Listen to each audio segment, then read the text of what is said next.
Multikulturalisme di Tanah Makassar. Siapa sih yang gak tahu Kota Makassar? Yap, Kota Makassar merupakan ibu kota Provinsi Sulawesi Selatan dan menjadi salah satu kota metropolitan terbesar di Indonesia. Sama halnya dengan kota-kota lain di Indonesia, Kota Makassar dianugerahi dengan beragam budaya, bahasa, etnis, dan hal lainnya.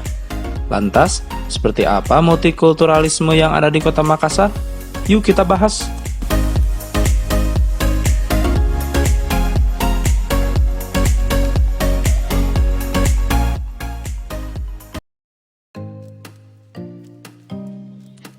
Secara astronomis, Kota Makassar berada di titik 119 derajat bujur timur dan 5,8 derajat lintang selatan.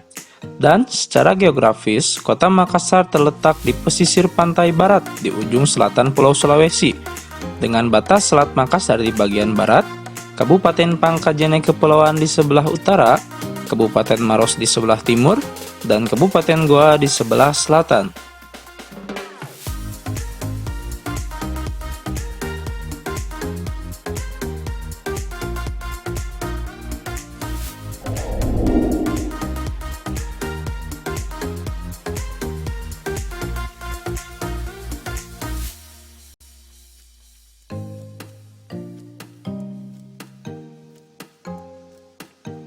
Berdasarkan data BPS tahun 2020, Kota Makassar memiliki luas 175,77 km persegi yang terdiri dari 15 kecamatan, yakni Kecamatan Mariso, Kecamatan Mamajang, Kecamatan Tamalate, Kecamatan Rapocini, Kecamatan Makassar, Kecamatan Ujung Pandang, Kecamatan Wajo, Kecamatan Bontoala, Kecamatan Ujung Tanah, Kecamatan Sangkarang, Kecamatan Tallo, Kecamatan Panukukang, Kecamatan Manggala, Kecamatan Biringkanaya, dan Kecamatan Tamalan Rea.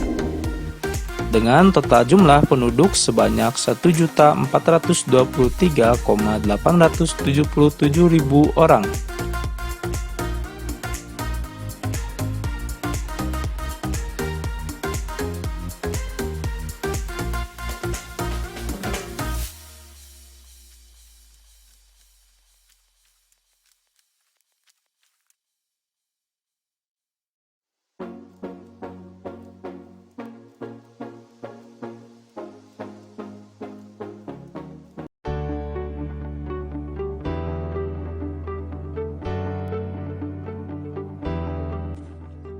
Kota Makassar biasa juga disebut Kota Daeng atau Kota Mamiri.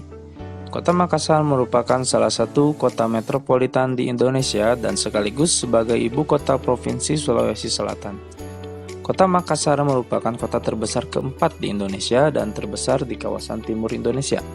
Kota Makassar mempunyai pengalaman sejarah tersendiri yang sangat berkaitan dengan sejarah Sulawesi Selatan dan Indonesia yang pada umumnya sebagai bagian dari suatu keterikatan baik dalam geologi, iklim, fauna, dan penduduk yang keseluruhannya adalah ciptaan Tuhan Yang Maha Esa, maupun keterikatan dalam tingkat kehidupan bermasyarakat, budaya, dan sistem pemerintahannya.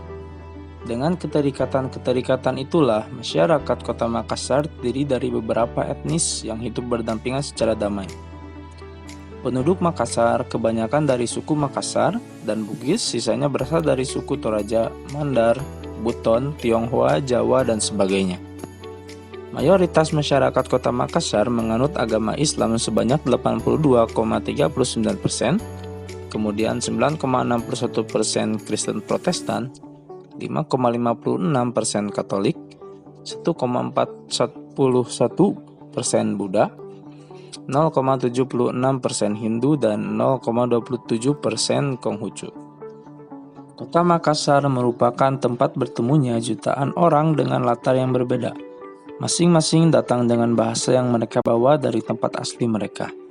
3 suku besar di Kota Makassar, yakni suku Makassar, Bugis, dan Toraja memiliki bahasa yang sangat berbeda dan masing-masing memiliki subsuku yang tidak jarang juga punya bahasa berbeda. Adapun 3 bahasa daerah yang sering digunakan masyarakat Kota Makassar adalah: yang pertama, bahasa Makassar. Bahasa Makassar atau juga disebut sebagai Makassar, Mengkasar, atau Mengkasari. Bahasa Makassar biasanya digunakan oleh penduduk dari suku Makassar. Yang kedua, bahasa Bugis. Bahasa Bugis merupakan bahasa yang umumnya sering digunakan masyarakat Sulawesi Selatan, begitupun di kota Makassar. Ketiga, bahasa Toraja. Bahasa yang sering digunakan oleh suku Toraja. Keberagaman inilah yang kemudian disatukan dengan bahasa Indonesia sebagai bahasa resmi dengan membawa pengaruh terhadap bahasa daerah.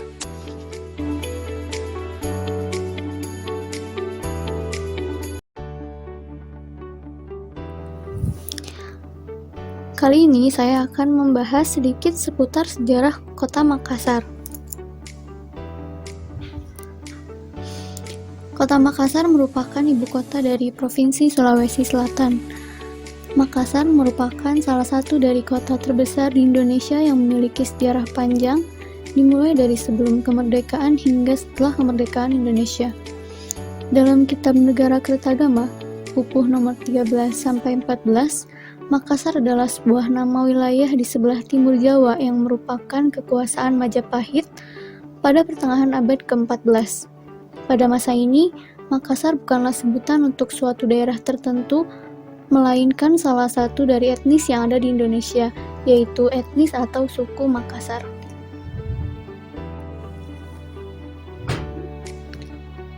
Makassar sebelum kemerdekaan adalah gabungan dari dua kerajaan Islam yang terletak di pesisir Pulau Sulawesi Selatan, yaitu Kerajaan Goa dan Talo yang setelah bersatu disebut sebagai Kerajaan Makassar. Pada awalnya, pendiri Kerajaan Goa tidak mendirikan kerajaannya di tempat yang memungkinkan untuk berinteraksi dengan banyak orang, melainkan mendirikan kerajaannya di pedalaman. Lalu oleh Raja Goa ke-9, yaitu Tumaparisi Kalona, salah satu raja yang berperan dalam mengembangkan kota Makassar. Pusat kerajaan dipindahkan dari pedalaman ke tepi pantai. Setelah itu mendirikan benteng di muara sungai Jeneberang. Pada abad ke-16, Makassar menjadi pusat perdagangan yang dominan di Indonesia Timur, sekaligus menjadi salah satu kota terbesar di Asia Tenggara. Hal ini karena diterapkannya kebijakan perdagangan bebas yang ketat di mana tidak ada perbedaan derajat antara pedagang manapun serta menolak upaya VOC atau Belanda untuk memperoleh hak monopoli di kota Makassar. Selain itu, toleransi terhadap perbedaan agama meskipun saat itu Islam semakin menjadi agama yang utama di wilayah tersebut, pemeluk agama Kristen dan kepercayaan lainnya masih tetap dapat berdagang di Makassar. Hal ini menyebabkan Makassar menjadi pusat yang penting bagi orang-orang Melayu yang bekerja dalam perdagangan di Kepulauan Maluku dan juga menjadi markas yang penting bagi pedagang-pedagang dari Eropa dan Arab. Semua keistimewaan ini tidak terlepas dari kebijaksanaan Raja Goa Talo yang memerintah saat itu. Namun seiring berjalannya waktu, kontrol penguasa Makassar semakin menurun seiring semakin kuatnya pengaruh Belanda di wilayah tersebut dan menguatnya politik monopoli perdagangan rempah-rempah yang diterapkan Belanda melalui VOC. Pada tahun 1669, Belanda bersama dengan Latendri Tata Arumpalaka dan beberapa kerajaan sekutu Belanda melakukan penyerangan terhadap kerajaan Islam Goa Talo yang mereka anggap sebagai batu penghalang terbesar untuk menguasai rempah-rempah di Indonesia Timur. Setelah berperang habis-habisan mempertahankan kerajaan melawan beberapa koalisi kerajaan yang dipimpin oleh Belanda, akhirnya Goa Talo terdesak dan dengan terpaksa menandatangani perjanjian Bongaya.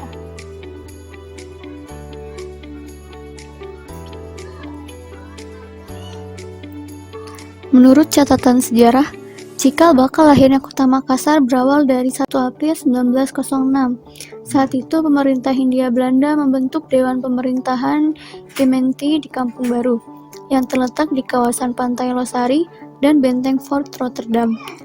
Kawasan ini yang berkembang menjadi kota Makassar hingga kini disebut Hari Kebudayaan Makassar, sebelumnya merupakan hari jadi Kota Madia Ujung Pandang. Kota Makassar dahulu bernama Ujung Pandang, yang dipakai pada tahun 1971 sampai tahun 1999. Alasan untuk mengganti nama Makassar menjadi Ujung Pandang yaitu dengan alasan politik, antara lain karena Makassar adalah sebuah suku bangsa, padahal tidak semua penduduk kota Makassar adalah anggota dari etnik Makassar. Nama kota Makassar diubah menjadi Ujung Pandang terjadi pada tanggal 1 September 1971 berdasarkan Peraturan Pemerintah Nomor 51 Tahun 1971. Saat itu, Kota Makassar dimekarkan dari 21 km persegi menjadi 115,87 km persegi, yang terdiri dari 11 wilayah kecamatan dan 62 lingkungan dengan penduduk sekitar 700.000 jiwa. Nama Ujung Pandang sendiri adalah nama sebuah kampung di wilayah Kota Makassar. Ujung Pandang mulai dikenal pada masa pemerintahan Raja Goa ke-10 Tuni Palangga, yang pada tahun 1545 mendirikan Benteng Ujung Pandang sebagai kelengkapan benteng-benteng kerajaan Goa yang sudah ada sebelumnya. Terjadinya Perang Dunia Kedua dan berdirinya Republik Indonesia mengubah wajah Makassar. Perginya sebagian besar warga asing di tahun 1949 dan nasionalisasi perusahaan asing di akhir tahun 1950-an membuatnya kembali menjadi sebuah kota provinsi. Pada tanggal 13 Oktober 1999, berdasarkan Peraturan Pemerintah Nomor 86 Tahun 1999, nama Ujung Pandang dikembalikan menjadi Kota Makassar. Aturan ini sesuai dengan Undang-Undang Pemerintahan Daerah. Luas wilayah bertambah kurang lebih 4 mil ke arah laut. 10.000 hektar menjadi 27.577 hektar. Berawal dari proses reformasi yang terjadi sejak 21 Mei 1998, nama Makassar seolah kembali hidup untuk menggantikan Ujung Pandang. Barulah di penghujung masa jabatan Presiden B.J. Habibie, nama Makassar kembali tanpa proses yang berbelit-belit. Dalam konsideran Peraturan Pemerintah Nomor 86 Tahun 1999, diantaranya menyebutkan bahwa perubahan itu wujud keinginan masyarakat Ujung Pandang dengan mendapat dukungan dari Dewan Perwakilan Rakyat Daerah Ujung Pandang, dan perubahan ini sejalan dengan Pasal 5 Ayat 3 Undang-Undang Republik Indonesia Nomor 22 Tahun 1999 bahwa perubahan nama daerah ditetapkan dengan peraturan pemerintah. Singkatnya, seperti itulah proses bagaimana Kota Makassar bisa terbentuk, mulai dari keberadaan kerajaan-kerajaan sebelum kemerdekaan Indonesia hingga beberapa perubahan mengenai nama dan luas dari Kota Makassar tersebut.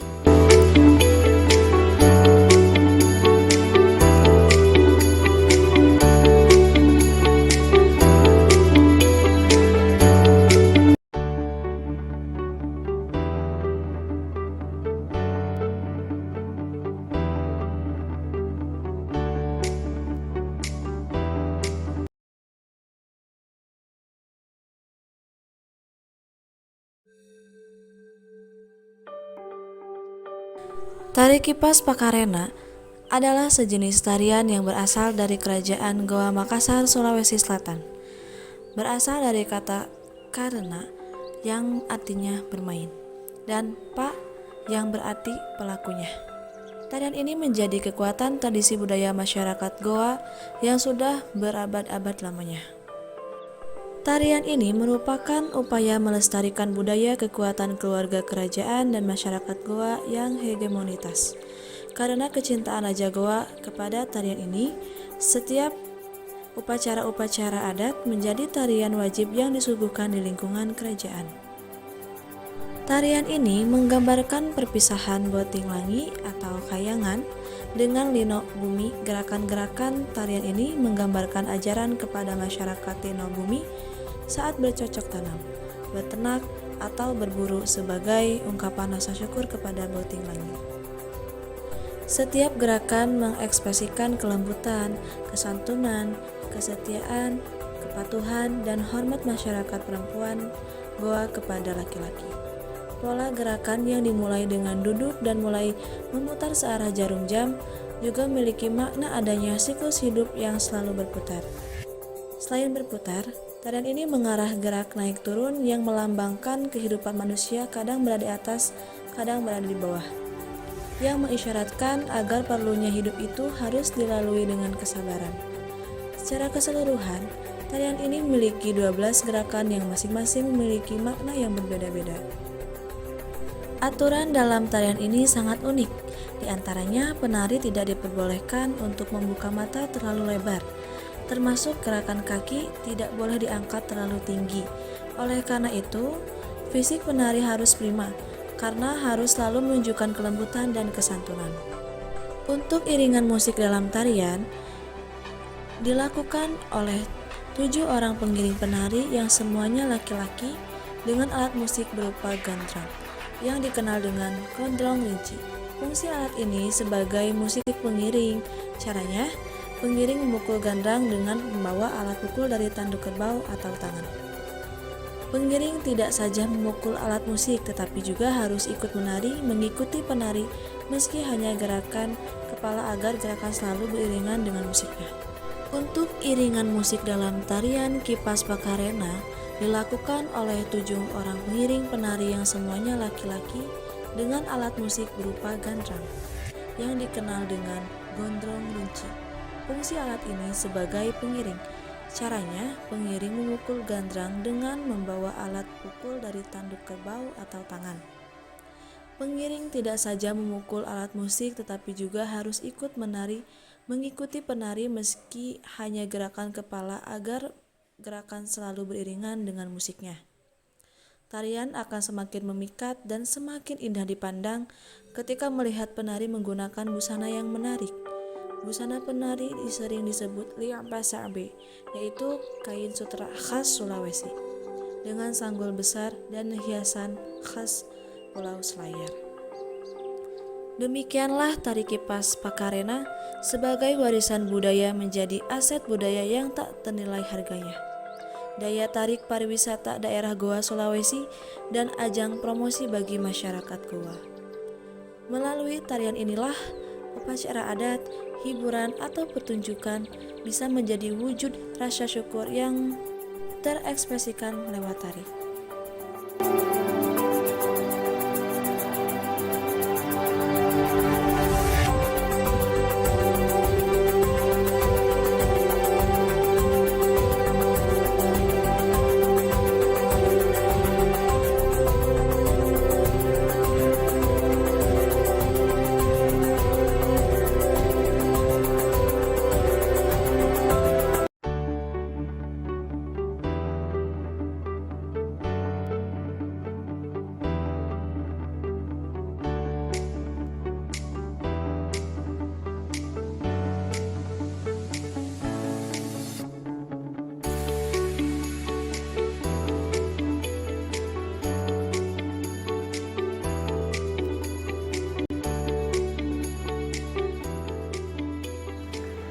Tahukah Anda jika di Makassar banyak terdapat tempat wisata yang indah?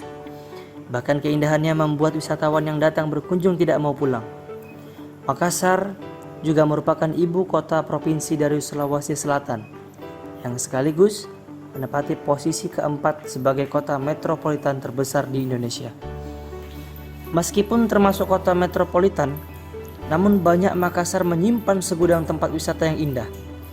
Jadi wajar jika banyak wisatawan yang berkunjung ke Makassar hanya untuk liburan dan menikmati keindahannya. Bahkan bukan hanya wisatawan domestik yang berkunjungi Makassar. Wisatawan mancanegara pun juga datang berkunjung. Selain pemandangan gedung perkotaan, Makassar juga dipenuhi pemandangan indah lainnya. Di Makassar, Anda bisa melihat dan mengunjungi tempat wisata yang menyuguhkan keindahan alam yang menakjubkan. Bukan hanya itu saja, ada berbagai jenis rumah adat di Makassar yang bisa Anda jumpai. Yaps, sangat menyaksikan bukan? Yang pertama ada Pantai Losari Makassar. Pantai Losari terletak di Pulau Sulawesi dan menjadi ikon dari kota Makassar. Jadi tidak heran apabila wisatawan selalu mengunjungi pantai ini ketika datang ke Makassar. Pantai Losari berada di sebelah barat kota Makassar, Provinsi Sulawesi Selatan. Para pengunjung sangat menikmati pemandangan indah yang disuguhkan oleh pantai ini.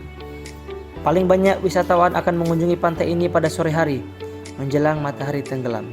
Pasalnya, wisatawan akan melihat langsung indahnya pemandangan matahari tenggelam di sekitar pantai Losari. Apakah Anda anak senja yang suka dengan keindahan senja? Jika iya, jangan lupa untuk mengunjungi pantai Losari ketika berkunjung ke kota Makassar. Yang kedua ada Benteng Fort Rotterdam. Apakah Anda suka dengan wisata budaya? Ya, jika Anda suka dalam mengunjungi wisata budaya, Anda bisa mengunjungi Benteng Fort Rotterdam yang lokasinya tidak jauh dari pantai Losari. Benteng Fort Rotterdam menjadi salah satu tempat bersejarah bagi masyarakat Makassar. Hal ini dikarenakan benteng tersebut merupakan peninggalan dari kerajaan Goa Talo. Ketika Anda berkunjung ke benteng ini, Anda akan merasakan nuansa kolonial yang kental. Anda akan merasakan suasana seperti sedang berada di Eropa karena nuansa arsitekturnya. Perlu Anda ketahui bahwa di bagian pojok benteng terdapat ruangan penjara yang pada zaman dahulu pernah digunakan oleh Pangeran Diponegoro. Yang ketiga ada Pantai Acarena. Destinasi wisata yang satu ini juga tidak boleh dilewatkan, yakni Pantai Acarena. Anda bisa menikmati keindahan pantai dan juga mencoba berbagai wahana water sport yang tersedia. Bukan hanya itu, di pantai ini juga terdapat berbagai kafe dan konsep unik yang bisa digunakan untuk bersantai. Pemandangannya eksotis dari pantai ini membuat banyak wisatawan merasa betah. Bahkan bukan hanya wisatawan lokal saja, namun wisatawan mancanegara juga banyak yang berkunjung ke pantai ini.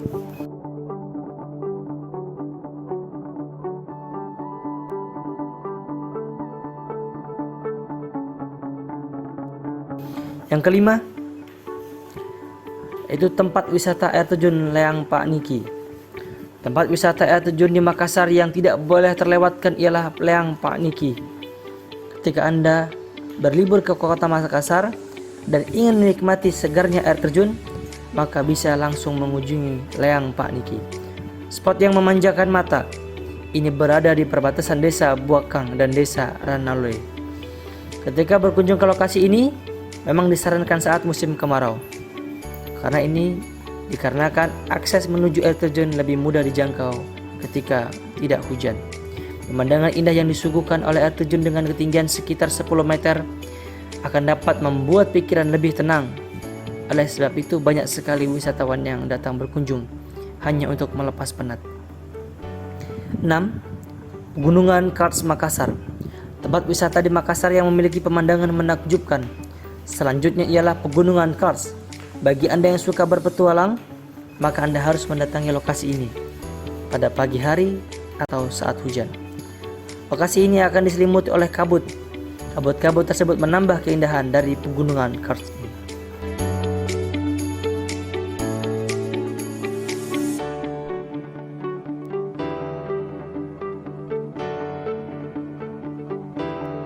Tujuh, Pulau Samalona. Tempat wisata bahari di Makassar bukan hanya pulau lay-lay saja, namun ada pulau kecil lain yang keindahannya mampu menghipnotis para wisatawan yang berkunjung ke pulau ini. Pulau ini bernama Pulau Samalona yang terletak di sebelah barat Kecamatan Wajo, Makassar. Untuk mencapai pulau ini dari pusat kota Makassar juga tidak jauh, hanya memerlukan menempuh jarak sekitar 7 km saja. Di pulau ini Anda bisa memerlukan berbagai aktivitas seru sebagai snorkeling dan diving. Untuk penyewaan alat untuk snorkeling dan diving pun juga cukup terjangkau, hanya sekitar 50.000 dan sampai 100.000 saja. Anda sudah bisa menyewa peralatan tersebut. Pesona indah yang terpancar dari Pulau Samalona membuat Anda semakin betah liburan dan tidak ingin pulang. 8. Masjid 99 Kubah. Kubah juga merupakan ciri khas bangunan masjid. Kubah berjumlah 99 dihiasi warna-warni, yaitu dengan warna merah, jingga, dan kuning. Keunikan dan keindahan masjid dimaksudkan supaya umat Islam selalu mengunjungi masjid. Masjid 99 Kubah memiliki luas bangunan 72 kali 42 meter persegi. Masjid terbagi menjadi 3 area, yaitu ruang sholat yang bisa menampung 3.880 jamaah, ruang mezanin yang dapat menampung 1.005 jamaah, dan peralatan suci yang dapat menampung 8.190 jamaah. Selama Ramadan, masjid ini menjadi wisata religi bagi masyarakat.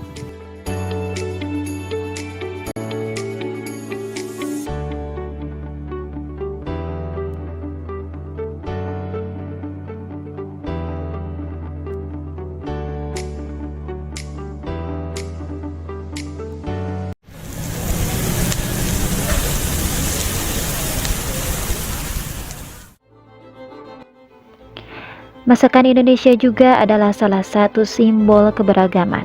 Lain daerah, lain pula jenis masakannya. Keberagaman itulah yang membuat kita begitu kaya dan bangga menjadi Indonesia. Kota Makassar merupakan ibu kota Provinsi Sulawesi Selatan.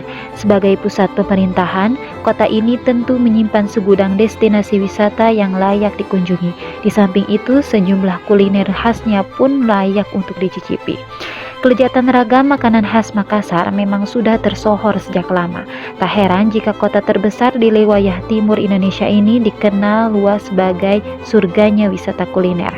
Bahkan, sebagian orang datang ke Makassar untuk menjawab rasa penasaran soal kuliner di sana. Mulai dari makanan berkuah, kue tradisional, hingga dessert khas Makassar yang unik. Berikut beberapa makanan khas Makassar yang bisa kamu coba.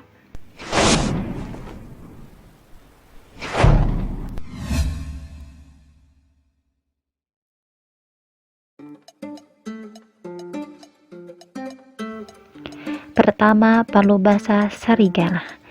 Jauh-jauh datang ke suatu daerah, pantang hukumnya untuk gak menjajal makanan legendarisnya. Hal inilah yang menjadi alasan penting kenapa palu basah serigala gak boleh lolos dari agenda kulinermu.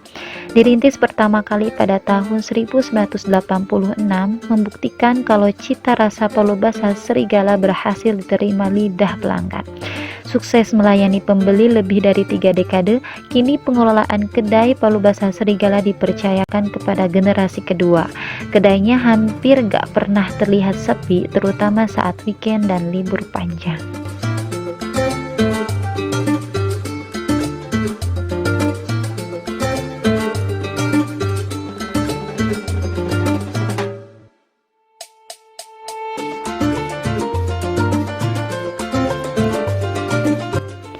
Kuliner khas Makassar yang kedua yaitu Az-Zahra.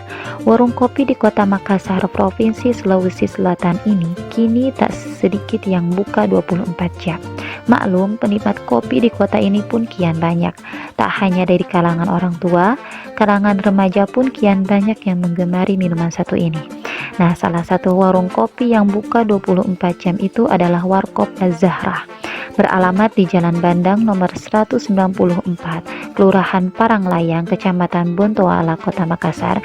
Di sini tak sekedar mendapatkan kopi dan kue Bugis Makassar yang enak dan murah, tapi bisa mendengar cerita yang sangat beragam dan kaya informasi. Maka bisa dimaklumi jika tak sedikit orang mengakui Warkop Az-Zahra ini sebagai warkop yang recommended di utara Kota Makassar.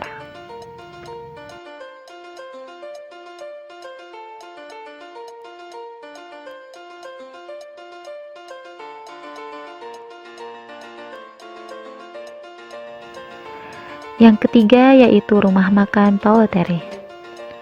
Rumah makan yang menyajikan olahan hasil laut atau seafood lumayan banyak di kota Makassar, Provinsi Sulawesi Selatan ini. Tapi yang recommended tak banyak. Salah satunya adalah rumah makan Paul Tere. Ikan bakar yang ditambah sambal rica-rica dengan cabai yang melimpah. Kondimen itu sangat pas bagi pelanggan yang suka pedas. Rumah makan Paul Tere tidak sekedar jualan rasa. Bukan melulu urusan lidah yang jadi prioritas, tapi kualitas ikan sebagai bahan baku juga penting.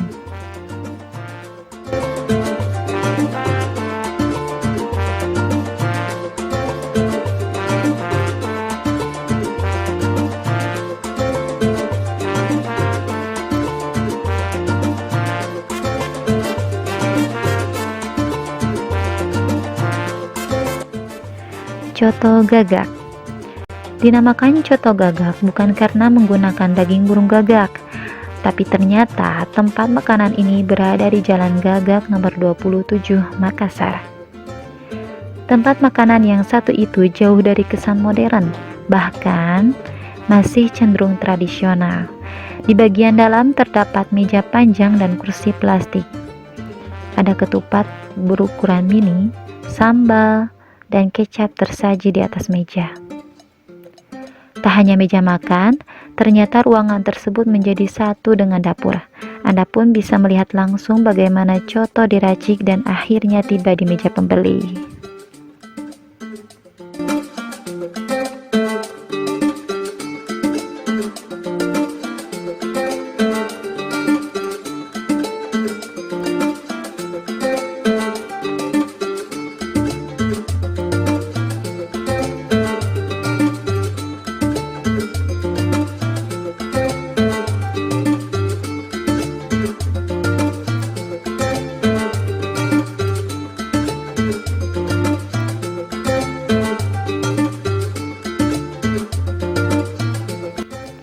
Selanjutnya ada Konro Karebosi. Jalan-jalan ke Makassar tak lengkap tanpa mampir ke Konro Karebosi. Di sini ada konro bakar dan sup konro yang kenikmatannya tak tertandingi. Makassar menawarkan banyak pilihan kuliner tradisional enak. Ada coto, palu basah, sampai konro yang sayang dilewatkan. Sebagai penggemar iga sapi, kami tak melewatkan sajian konro di kota yang memiliki ikon Pantai Losari ini. Dari banyaknya tempat makanan konro di Makassar, Konro Karebosi adalah yang paling terkenal. Lokasinya ada di Jalan Gunung Lompong Batang, menempati bangunan ruko 2 lantai. Rumah makanan ini selalu ramai terutama di jam makan siang dan malam. Untuk konro bakar, disajikan bersama limpahan saus kacang dan kuah kaldu. Konro bakar beraroma smoky khas daging panggang. Kenikmatan konro pada olahan sup tak jauh beda. Hanya saja menurut kami dagingnya lebih lembut karena daging dimasak bersama kuah kaldu. Tambahan sedikit seledri dan bawang goreng menambah cita rasa. Nikmat sekali bukan?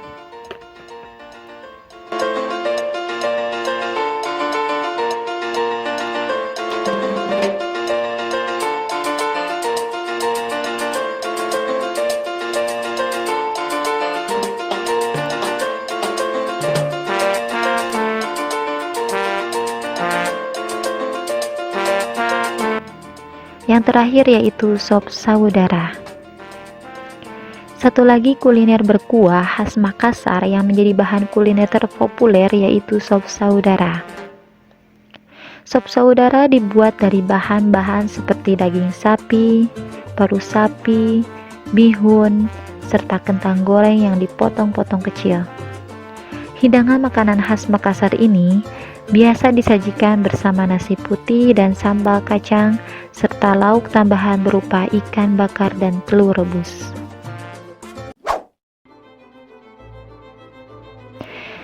Itulah beberapa kuliner khas Makassar. Tentunya masih banyak lagi kuliner khas Makassar tersebut.